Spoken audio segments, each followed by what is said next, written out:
Welcome to Chokeholds and Chill, where the arm bars are tight and the conversations are deep. We're Jen and Mal, two women navigating life, mat burn, and the wild world of jiu-jitsu, one episode at a time. From white belts to black, trauma to triumph, we bring you the real stories from the people who roll through it all.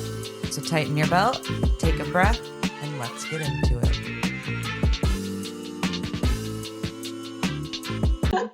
Yeah, that would actually, I would respect that. Oh my gosh, that would have been like, okay, instant friends. Yeah. Awesome. It would have been like a big mistake if we did, and then you guys beat us up one day in the future. Oh, that's right. Well, we'll talk about the experience difference later. And honestly, hopefully that happens either way at some point. We like to beat up our friends. Sounds good. Yeah, we like to get beat up by our friends. Yeah. There you go. Jiu-jitsu is the love language Yes. of all friendship. So welcome back to Chokeholds and Chill. Today we are diving into the intersection of trauma, healing, and jiu-jitsu with two incredible guests who are doing transformative work for first responders and veterans. We are joined by TJ and Abe, the founders of Lee's Heart, a nonprofit organization born from experience, forged in adversity, and rooted in purpose. These two are combat veterans and flight paramedics who found a lifeline on the mats.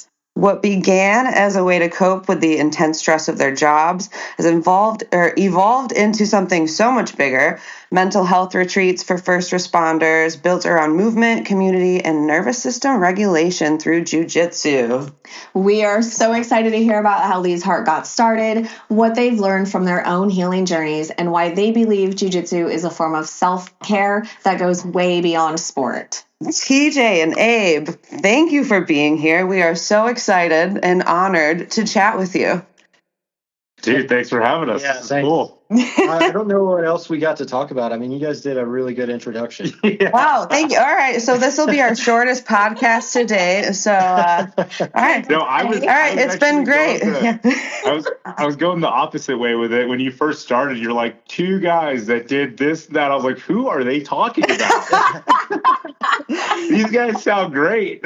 Yeah, I mean, we're trying to hype you up. We will be your hype girls. That's right. So, No, we appreciate it. That was very warm and welcoming. Thanks. awesome. Oh my gosh. So before we dive into Lee's Heart itself, we want to get to know you guys a little bit more. Can you each tell us a little bit about your background, careers, who you are, what shaped you before jiu-jitsu came into the picture? Yeah, I guess I'll take that first. That's TJ talking. My name's TJ, co-founder of Lee's Heart, and yeah, just a little background about me. I mean, I grew up in Western North Carolina. Pretty modest family. Didn't have a lot of opportunity, so I joined the military, and that's how I afforded to go to college. I had aspirations of being a hotshot doctor, and by the time I graduated my undergrad, I was fed up with school, and so I had always loved, emergency medicine, pre-hospital medicine, paramedicine always seemed cool. And, a little bit, I was a patient at one point in time and airlifted to a trauma center after a really gruesome motor vehicle crash. And so ever since then, I'd kind of been steered in that direction. And I've been a paramedic now for 8 years. Oh. Have worked in numerous 911 systems across the country, from North Carolina, Colorado, and now Arizona. And I've been a flight paramedic for the last 2 years, and I flew a little bit in the Rockies in Colorado. I found jiu-jitsu. Me and Abe found it together, actually, 4 years ago? 3? Yeah, something like that. We connected pretty quickly working together, and I remember we went and ate sushi and got pretty drunk on sake. And then we said, let's go to an MMA gym and just try and fight. And we did, and We got the ass whooping we were looking for. we got the ass whooping we were looking for. So I mean, a lot of like, good decisions come with getting drunk on sake, I guess. So And going for to sure. fight. And after way too many sushi rolls. So you can imagine how this went. But we were told in the beginning that we needed to train for like 6 months and get 2 stripes on a white belt before we could go to like any sparring or open mat. And we were like, nah, we're good. Let's do it anyway. And we learned the hard way as to why that was a recommendation. But yeah, as far as that's kind of my story and how I got into jiu-jitsu. I trained a little bit before that, like in the military with combatives, and I had gone to a few classes and open mats like in college, like 2017, 2018, but I didn't really start training until I'd say about 2021 or 2022. Yeah, and this is Abe talking, and I'm originally from El Paso, Texas, and I grew up also like TJ, like pretty like below average, and didn't have much growing up, and I actually grew one of the biggest influences in my life is I remember being like a little kid and not having much, and somehow like my mom figured out ways to raise money and go take jackets to homeless people in Mexico. We were a border town, and that was like her thing. Like she would do, this lady would bake thousands of cookies and sell them like a cartel of cookies, and that's how she would raise money. And so like those things, like, yeah, they always stuck with me. And I knew that like I wanted to like live in the service of others, like in some way, shape, or form. It felt like a good way to contributing to like this planet of a lot of negative things. Mm-hmm. And broke my mom's heart when I turned down like a swimming and debate scholarship and joined the military. Mm-hmm. And then was in the military for over a decade, got out like around 13 years, served in 2 branches, and then one being the Air Force, one being the Navy. And then at around 13 years, had like a pretty like life altering injury and wound up getting out. After that, I lived in a van for a few years. Was like dirtbag living it. Mm-hmm. I remember, this is how bad it got. I was washing my dishes in the shower at the climbing gym because I was like, well, this is a way to do both at the same time. So I would take him in a bag and wash him in there, which I probably shouldn't say. I mean, you got to do what you got to do, right? You got to do what you got to do. But yeah, like wound up finding my way back into medicine, and met TJ shortly thereafter when I was doing like my ride-alongs in Colorado, and we hit it off. And yeah, he kind of took it from there. We got drunk. Bad decisions were made, and we got beat up. Yeah, we were just trying to fight people. Incredible. Oh, this is so great. You guys, our gym is next door to a dive bar. So Oh my God. it's so on brand. You should totally come train with us. And this dive bar also has washer dryer in the back, so you can go have a drink, do your laundry, and play some slot machines. Cool. It sounds like outside of a military base. Yeah. So There you go. Well, it sounds like you can live in the parking lot. you could, yeah. We People live across the street on the ground. we have our safety meetings in the parking lot before class. Are you guys 10th Planet? No, we are like a small.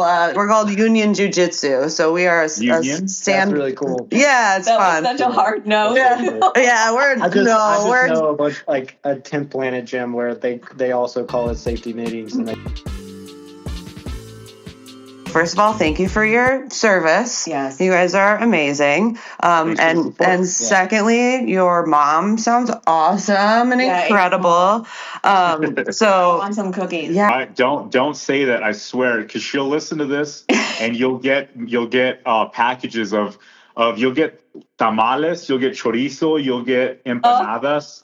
Dude, she'll get you fat. You don't realize that Oh. you've just subscribed to a lifetime subscription of Oh no, Um, the subscription. I'm not training for any tournaments right now, so I can gain as much weight as I need to. All right. Send all of the yeah. All right. Well, then you'll have to text us your address because she'll hook it up. My Amazing. father-in-law will be so excited. He is Mexican and he lives downstairs. Oh, hell yeah. Amazing. Well, thanks in advance, Mom. All right, so getting back into your story, because those were great little intros to yourselves. I feel like I know you so much better already. I would imagine that being a flight paramedic or serving in combat zones and just being in the military in general exposes you to so many like intense parts of the human experience. So what's it like carrying all that, mentally, physically, emotionally on a day-to-day basis? Well, I was just going to say one thing. Yeah, like I don't know that I recognize it on a day. This is Abe talking. I don't know that I recognize it on a day-to-day basis. I seem to only recognize the things when it's already like spiraling out of control. Like I know that I'll start getting short with people or start remembering things or like listening to music that reminds me of. And then before it's too late, like I'm being an asshole to whomever. And that could look like just whatever. Like it could look like no empathy for a patient.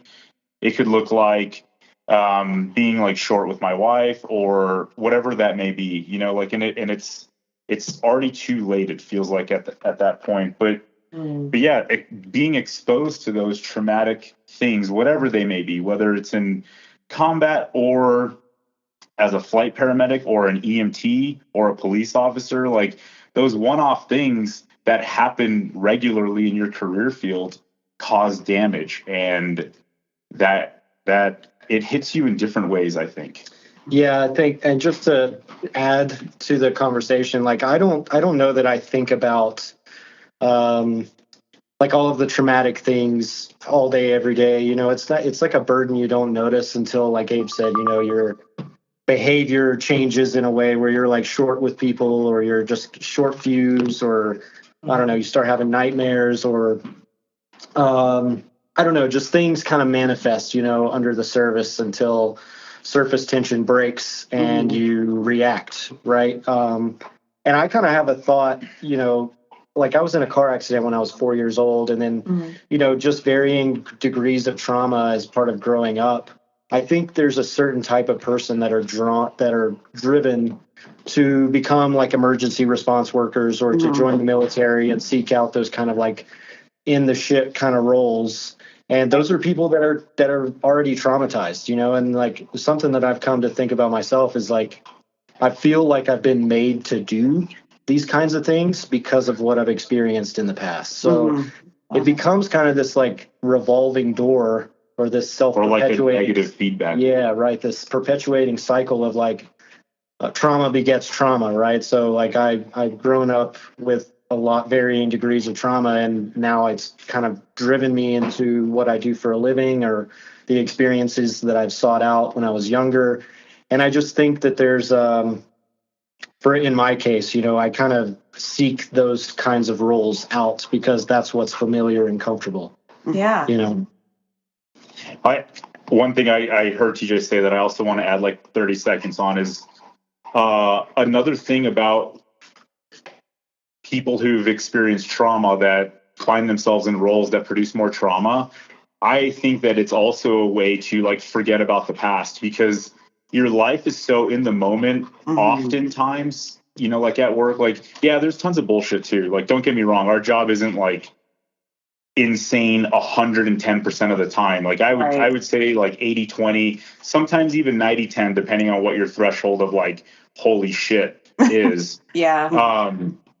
Because I work with some fuckers, man. They're some stuff. But no, like yeah. Does that kind of make sense? Yeah. Do you guys ever deal with burnout? Oh man. Certainly. Yeah, certainly. And it comes, you know what? I'm actually glad you said that, because burnout manifests in so many ways that I've seen in healthcare. But the biggest, for me anyway, I'm only speaking for myself here. The biggest thing that drives burnout for me is the moral injury. And what I mean by that is, like, like Abe's talking about, this 90-10 split of when we're actually doing our jobs and it makes a difference for somebody in a positive way. Mhm. But then, you have to recognize that healthcare is a lot like the military in terms of, like, it's an industrial complex, right? Like, a lot of people make a lot of money finger fudging forms to reflect a certain thing that they can bill for, or, we've personally seen, like, cases of, patients getting a helicopter that don't need a helicopter, but the physician wants them out of their ER like super fast. So it's just like this, Oh, wow. you kind of like reconcile with the fact that you or that I, do this job to make make an impact for people, but you realize like 90% of your job is just you're a cog in a wheel. Yeah. And I think that in my conversations with paramedics, EMTs, nurses, firefighters, law enforcement officers, it's all of that. It's like the administrative machine that drives burnout more than Yeah. anything. Mhm. Yeah, I can completely relate. I also work in healthcare, and I like took some time last year, and that was really important for Yeah. me. But yeah, the burnout is real. I feel like, especially in the fields that you guys are in and have been in, I would imagine that burnout's probably pretty high in those communities. Certainly. Yeah. I mean, it's one of like our driving purposes behind Lee's Heart. Not to like jump the gun here on anything, but I mean, we were just recognizing it in ourselves, and then we were trying to treat ourselves as two idiots would. Yeah. But we found treatment through like these things that we were doing that were hard and fun, and they were outdoors, and like we love snowboarding in the backcountry, we love skydiving, and we get after it all. Like we plan it just like we did in the military. We war game it. We have a backup plan, and then we go do really fun shit. And That's so cool. That's right. And it's been beautiful. And that's kind of what we figured. We're like, well, we know this works for us. If it works for anybody else, like, great, let's just all do it together, because it's not fun if you don't get to share it. Yeah, and that's actually perfect transition into, we want to talk about Lee's Heart and how where that idea came from and how it evolved. And yeah, so I want to start it because that's TJ. It's kind of funny. So again, like, this was when I was working in Colorado. Abe had already transitioned and moved to Arizona, so we were kind of like just keeping in touch over the phone. And we were talking one day. I was like driving into work. I remember it. He's probably doing some safety briefing of his own when he called me, but he was like, dude, we should, like, how come all of like the EMS agencies and fire departments, like, they always have these lame t-shirts? And like, so hold on before he goes on, let me tell you where this is coming from, this question. The question was coming from where we used to work, and people we got to work with, and the folks that we know from the military are all part of like teams and wonderful like groups of folks that do amazing things, and they never had a dumb shirt. Yeah, they were always like that. Like, a team shirt was like a great honorable shirt. Yeah. And if you had one, you kind of like, it was cool. Yeah.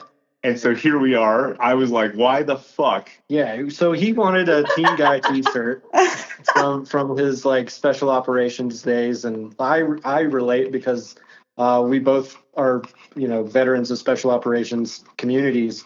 And I was like, yeah, the shirts are kind of lame. Like they're all very like, if there are any first responders listening, they'll understand the phrase Ricky Rescue, just like this, hey, look at me, thank me for my service kind of thing. Mm-hmm. And so that's how the conversation started. And then over an hour on the phone, we had designed our first T-shirts. And we were like, yo, what if we sell these and we make money off them? What if we sell these, make money, and then contribute to people going on these retreats with us? Like, Yes. it just evolved out of this like kind of silly, ridiculous conversation. And by that point, we had already been to Hero Academy in Costa Rica, which is how I guess we connected. Yeah. And we were like, man, why don't we go sell? And I'll let Abe talk about this because he's more qualified to do so than me. But let's take a group of first responders that might need a retreat to Costa Rica and train jiu-jitsu and go surfing and be in the sun and eat fruit and get to play like apes.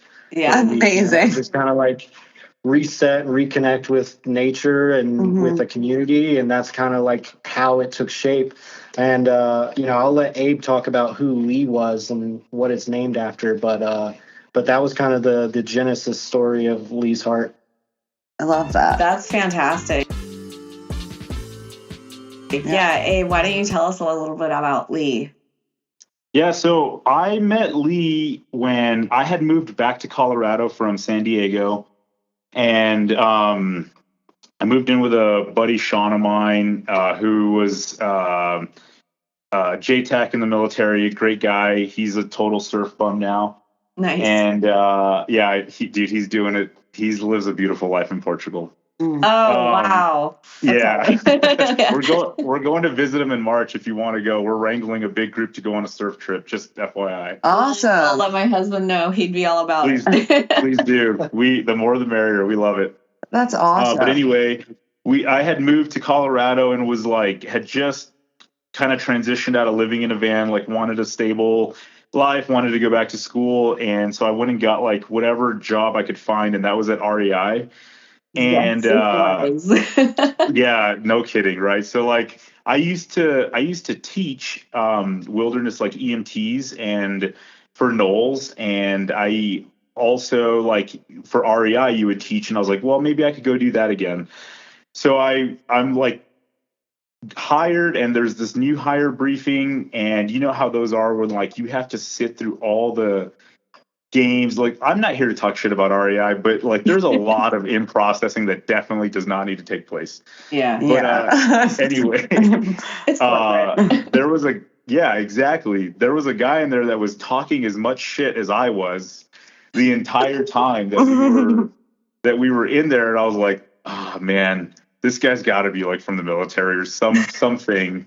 And afterwards we get chatting, and his name's Lee, and we got to talking about skydiving and the Boundary Waters where he's from, and he had never been skydiving before. And I was like, dude, let's go. And from that day on, we hit the ground running. And Lee has this crazy magnetic personality that anything he touches, anybody he comes in contact with, somehow now has a real branch in his relationship or his friend circle. Oh, wow. It's really, really weird. And so anyway, we hit the ground running, have a great time. We skydive, we introduce mutual friends to one another. We grow our tree circles bigger. And so fast forward, I had just started doing my internship, writing at Colorado, with the company that TJ was working for at the time. And not too far into that, I get a call from a mutual friend of mine and Lee's. His name's Brandon, and he tells me what happened. And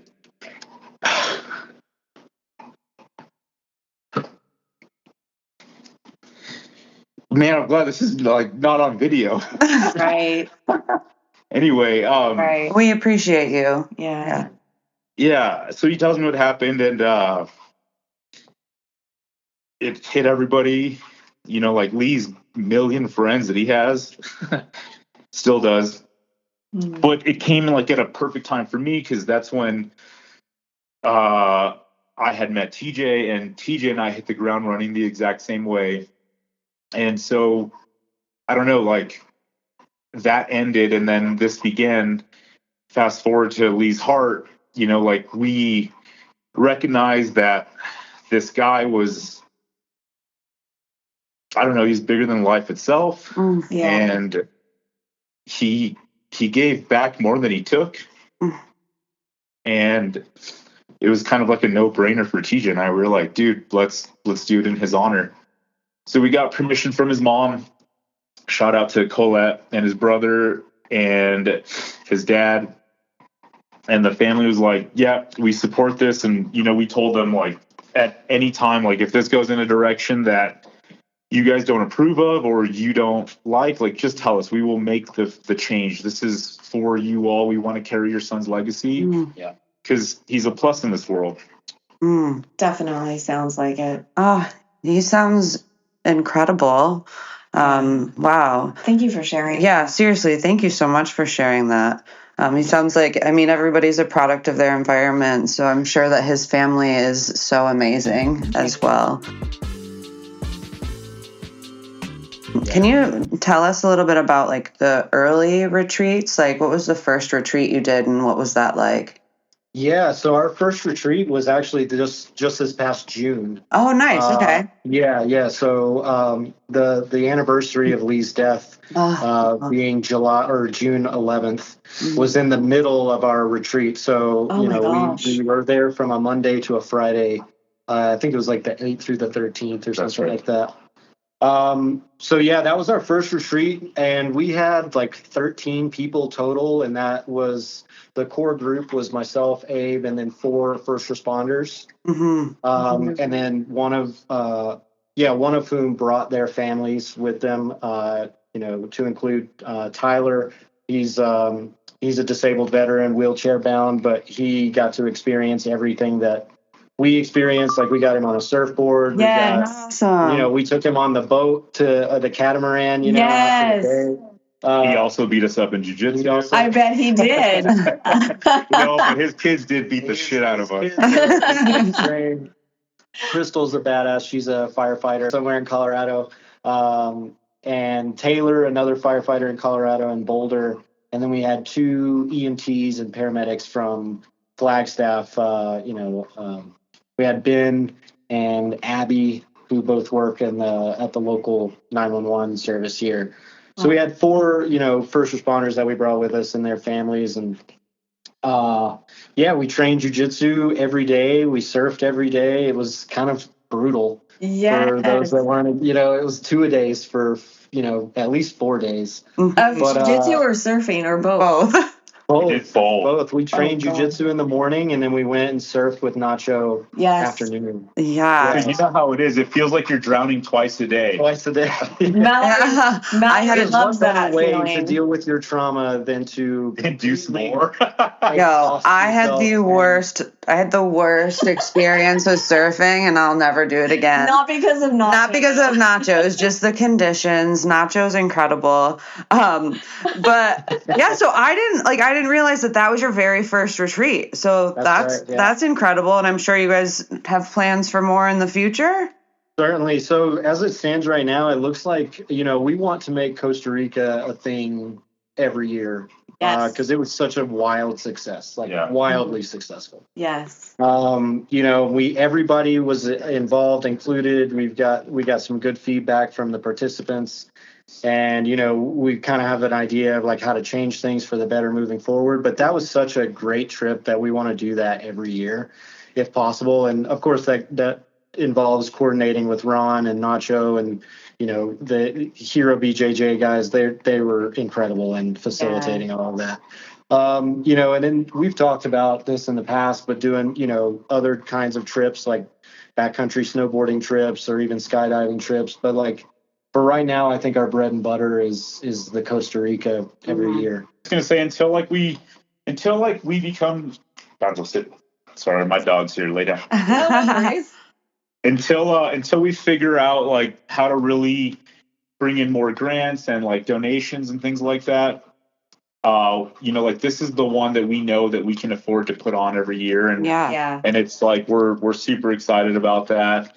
And with that actually being said, we just got our first two large donations, and it was kind of like a big milestone. So next June, like we still got to confirm the dates with Ron, and hopefully he like allows us back and doesn't hate us for the million emails that we do. No. We caused that man so much grief, and all we were trying to do is be helpful, and we suck. You guys are not alone. I have so many WhatsApp group chats from Ron, and I see it for years now, He all day does long. such a good job at managing that whole thing. Like, he's got it down. But yeah, so we want to make that happen again because we fell in love with it. It's twice now that we've been there. Yeah. And we're I don't know. It's a good home, like a home base for us to do, and we're hoping to actually bring 6 people this year. That's kind of our goal for ourselves. Mm-hmm. And like we'll be announcing who those folks are as more donations and things come in. But like, dude, we're for sure bringing 4 right now as it stands for this coming June. Great. That is so awesome. Well, if you're ever looking for, other good places, Oregon has such an awesome outdoor scene. I mean, We really do. there is so much to do in Oregon. You mean Tillamook? Because yes. Well, we're further south than Tillamook, but yes, the cheese too. But no, it's my God. Yeah. you can just like take a drive all the way down 101, and it's a beautiful place. So It is. Well, certainly we're this is still in the infancy of its lifespan. So I would love to be able to expand and do like a trip a quarter. I think when this becomes such a successful enterprise that we are able to like fundraise and support multiple trips per year. I would love to do a trip in Oregon, a trip back to Colorado, a trip, we talked about Japan. Yeah, we have big dreams. Don't get me wrong. We're lofty. We have a lot of ideas, okay? Good. But that's amazing. You guys have a bright future ahead. Yeah. So I want to circle a little bit back to, we started talking about the benefits of jiu-jitsu and the therapeutic part of it, but we talk a lot about the nervous system regulation, how jiu-jitsu helps people feel grounded.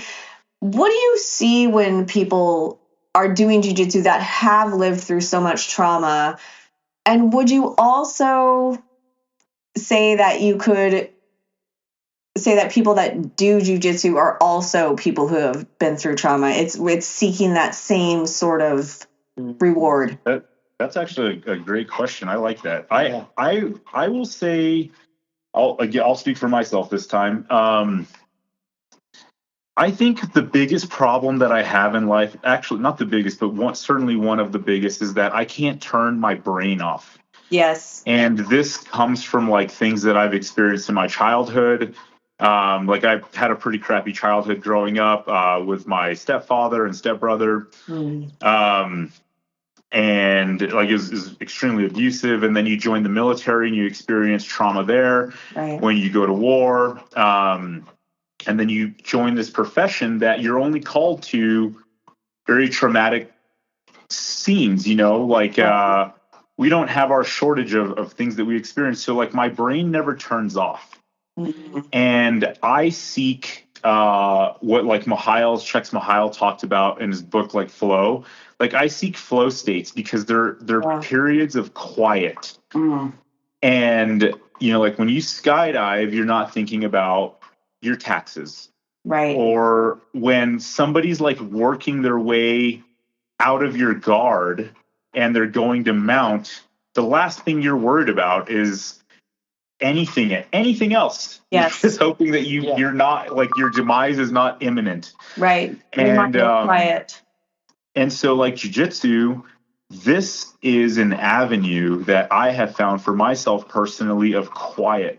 And those times are so short-lived in someone's mind that experiences trauma, because that comes with depression, Yeah. and that comes with like cortisol level spikes and all these different things. And for me, that's the key, or what you get out of jiu-jitsu. It gives you a quiet flow state where that's all you get to think about, or you get fucked up. Yeah. That's what we say all the time, how it's just like finding calm in chaos. It's just, it's incredible. Ah, It's so true. And I always say that too. Like obviously I don't have the same experiences as you guys, but I also have a mind that never shuts the fuck up, except on the mats. mm-hmm. That's right. And I can't, it's just gone. There's just nothing there. It's just quiet for like an hour and I'll take it. Yeah. Yeah, And it's an hour reprieve. Like I identify as a victim weight. So it's really hard to think of anything other than the heavyweight brown and purple belts just laying flat on me. victim weight. How much do you weigh? I'm like 165, I think, on a good day. Okay. I could actually fight you. You're a perfect training partner. I was like, for me. That is like that's a heavy. That's the equivalent of like a shark smelling blood in the water. You're hearing your voice. It's like, I'm going to murder you is what I heard. My husband is like right about the same weight, and he's my favorite training partner because like he lets me kind of win sometimes, but I also know I can take him. To piggyback on that, the calmness and chaos, like I think that's like the essence of jiu-jitsu, is like recognizing that it's like, if you think about it like chess, like a lot of people compare jiu-jitsu to chess, there's always a next move, until a submission is being, applied. But I think finding the calmness and understanding like, okay, I don't need to panic. I don't, and it translates to the job too. I think people that practice jiu-jitsu, especially in emergency response, like me and Abe have talked about this before with police officers being at least blue belts, like that. I think that should be a requirement. Yes. Because at least by blue belt, you've been training 2 years. Like you've been in enough positions and situations to not freak the fuck out when things are going sideways. And just recognizing that you do have a semblance of control, even in those seemingly bad situations. And for me, I think that's what it's about. It's about like, and I've actually spoken with, women who train who have been like victims of sexual violence. Yeah. Right. And they train jiu-jitsu for, in their own words, to reclaim that control and that sense of like, I'm not helpless. Yes. Right? Like, I don't need to be a passive observer of my experience. Like I now have the confidence and the ability, as a matter of fact, to take control of a situation if I need to. Yeah. That is exactly what it is.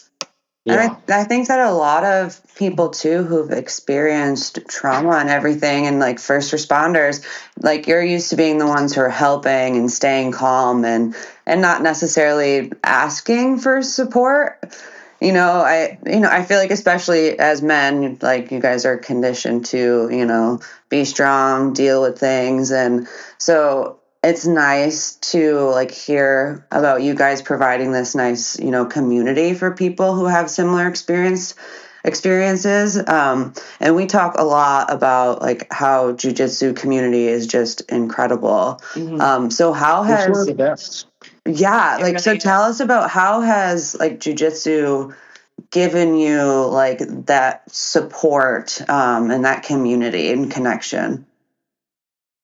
Well, I'll say this. Abe's been my best friend for several years now, and I have other people that I consider, always invited to my table, so to speak.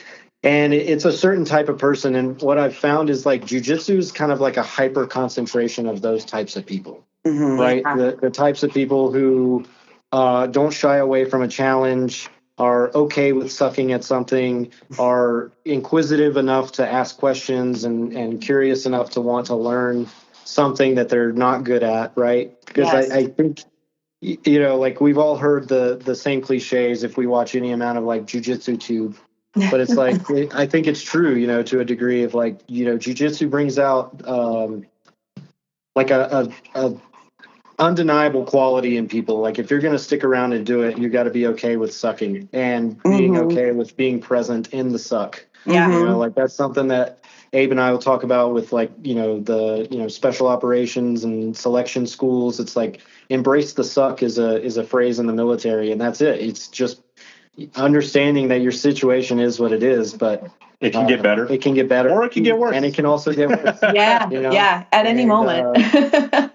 But no, that's actually like a really good point. I agree. Yeah.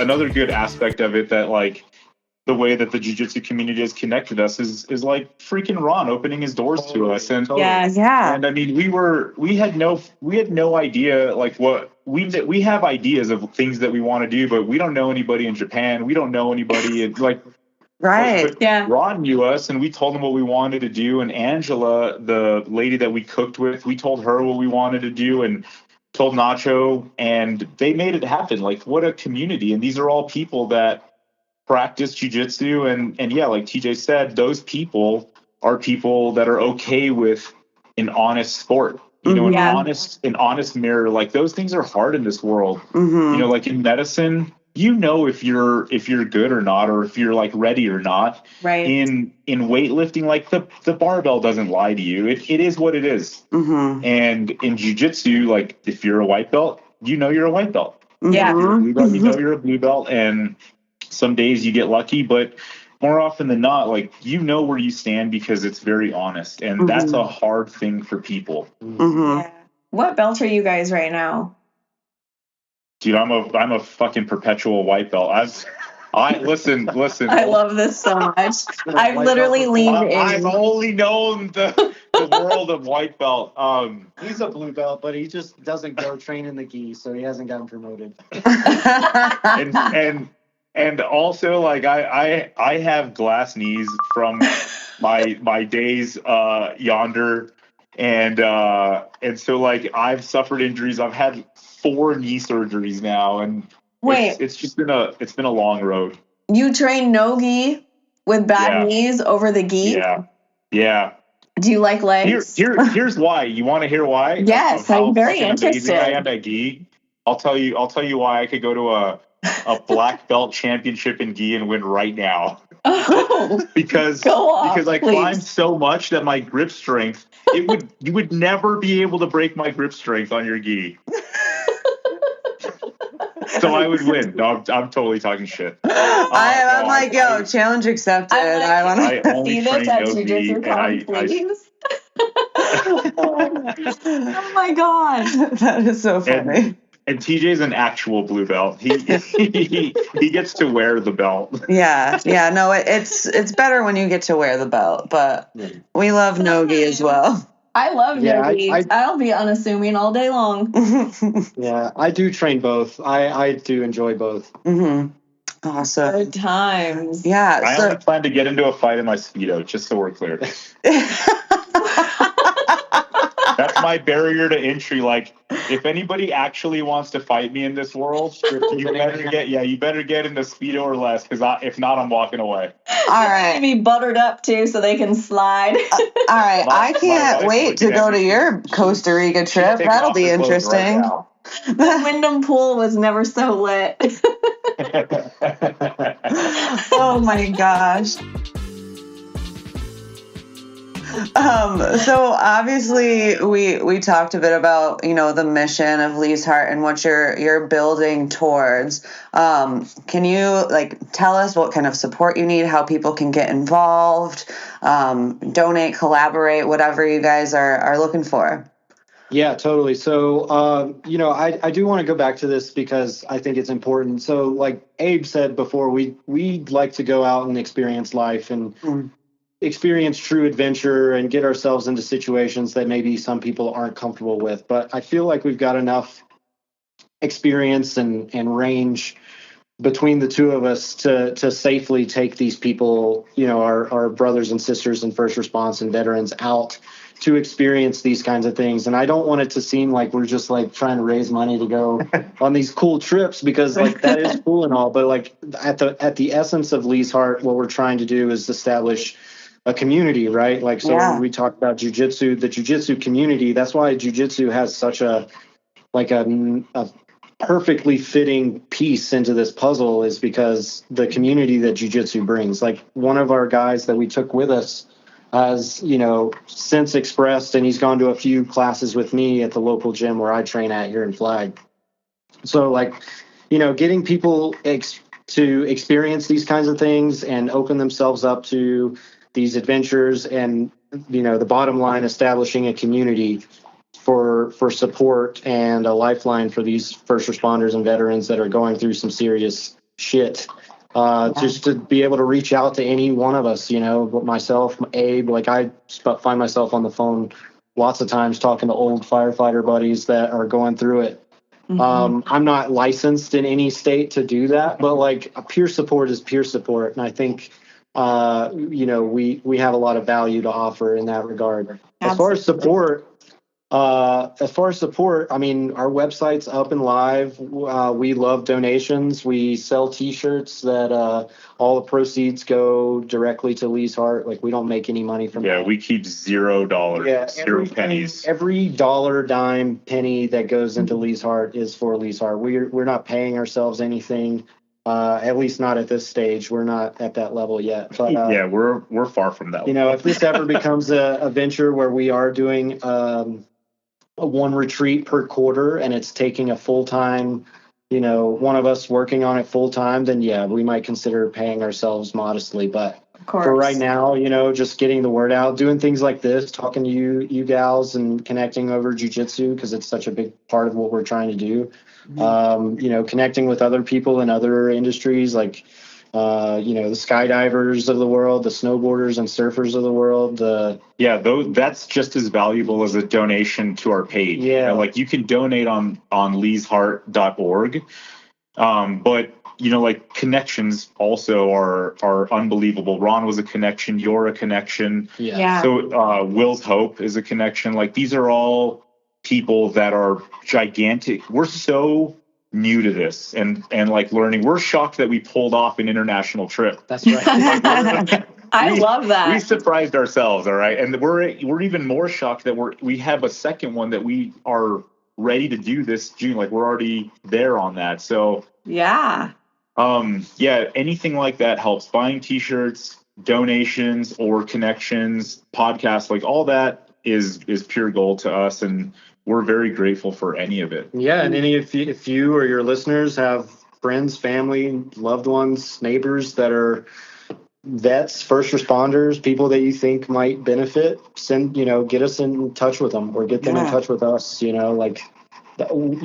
Obviously we started this, kind of reaching out to who we know. Right.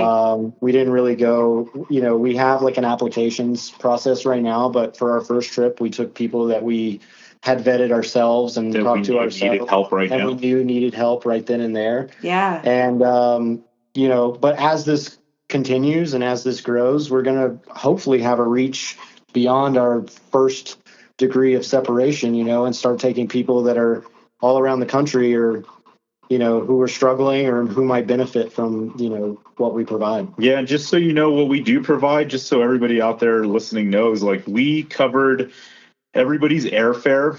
We made sure that they could bring their families. That was on their dollar, but their airfare, all their breakfasts, 3 meals over a week-long trip at some really, really nice places. One of those, which we all cooked together, which was like arepas with Angela.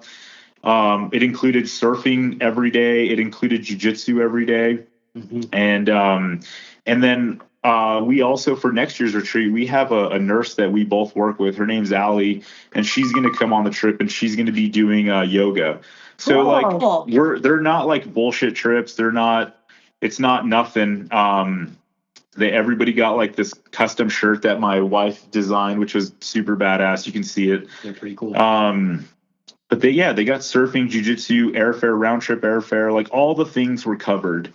That's what you're paying for, like, that's what you're donating to. Mm-hmm. You're donating to that paramedic or that EMT or that firefighter, that police officer that helps you in your most crisis of moments. that needs time off to like reset and be a service to you. You know, like we will all rely, unfortunately, that's just the world we live in, that we will need help at some point. And I don't want the help. We don't want the help that arrives to you to be burnt out or to be unable to have like a community of their own and they're on the verge of suicide or whatever it may be. Yes. That's what you're contributing to. Like that's what you're donating to. Yep. Amazing. So you guys, your website is leesheart.org. And what is your Instagram handle? I believe it's Lees_Heart9694. All right, perfect. So we'll definitely share that. We really, really appreciate you guys sharing all of this. You guys have an awesome mission. You're doing awesome things. We like to lighten it up at the end and do a little bit of rapid fire questions if you're down for that.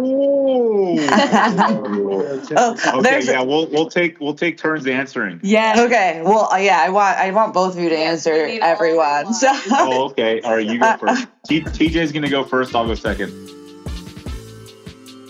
Okay. We'll keep it simple. Okay.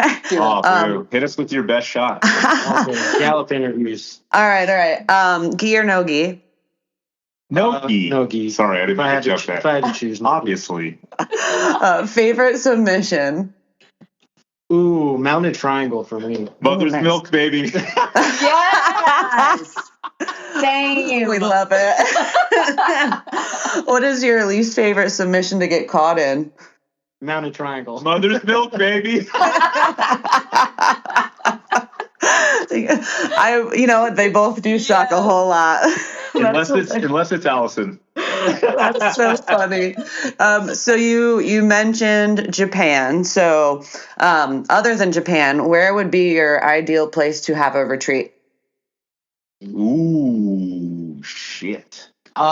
This came into my mind, and it's rapid fire Canadian Rockies. Oh, cool. Ooh, that would be good. Yeah, backcountry snowboarding trip in the Canadian Rockies. Awesome. Well, first thing that came to mind was also backcountry, but in Iceland, like heli snowboarding in Iceland. That's Oh cool. my gosh, that would be You guys are amazing. so wild. Yeah, I love it. You guys do so many different activities. So what is your We're the generation of ADHD kids. Yeah, oh, we feel you there. Yeah, we do. We joined it. So what is your favorite adrenaline junkie activity that you've done? Favorite adrenaline junkie? I play skydiving. Yeah. Skydiving is probably the one that induced the most like adrenaline, clarity, and presence, and all of the things all at once. Yeah. And I would say highball bouldering. That's like my favorite thing to do. That's badass. Wow. That is badass. All right, what would your last meal on earth be? All right. So a little plug for my own cooking. Oh my where God. Hold You on. got to take a lean chuck in. roast. You got to take a chuck roast, 2.5 pounds or bigger, sous vide for 24 hours, and then flash fry over a grill or a super hot cast iron, butter, thyme, rosemary, and it eats like a ribeye for half the cost. Oh, He's been making us Wow. birria tacos. Birria We've is been good. making elote. Wow. And yeah, we've been eating like that and experimenting with salsa. Oh my that's God. awesome. Okay, I'm 100% giving my address. Dude, we cook in this place. Yeah. Oh my gosh, yeah, that's. My trainer is dying right now. Do you do cooking lessons on your retreats? Maybe you should add that. We did. Our last yeah. one was with Angela. She made arepas from scratch. Oh, Wow. so great. Wait, we don't have an Angela when we go. Yeah. No, just holding we'll out put you in on touch with us. her. Yeah, Angela, mama. Yeah, we call her. She's our other mother. She's our Costa Rican mother. Oh, that's God. great. Wait, where is she cooking for you guys? At her house. Oh, I'm gonna punch Ron. So she used to have a restaurant, and I like you can't even go there anymore because it's it's an Italian joint now. But you know that spot with the food trucks yeah. Yeah. on the main drag in Tamarindo? She used to have a restaurant there. It was called Cafe Del Mar, or it was Crunchy. It Yeah. was one of the two or both. But she had a sign that said the best empanadas y arepas in el mundo, in the world. Oh.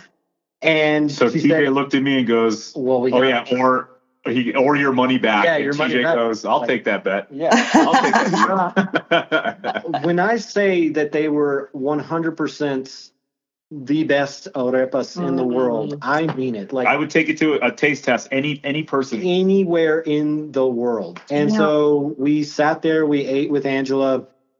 She was the owner and the head, person, the chef. Yeah. But she took us in like we were Her own kids. She introduced us to her kids. Yeah. Wow. We drank, we shot the breeze for a night, and then we ended up eating there every night for the we didn't stop. trip. We didn't stop. I'm so jealous. Amazing. That sounds incredible. Yeah, shout out Angela. She's great. I will make sure she gets this podcast. Perfect. Yes, and I'm definitely texting Ron. We got just a couple more questions. So, Hit us.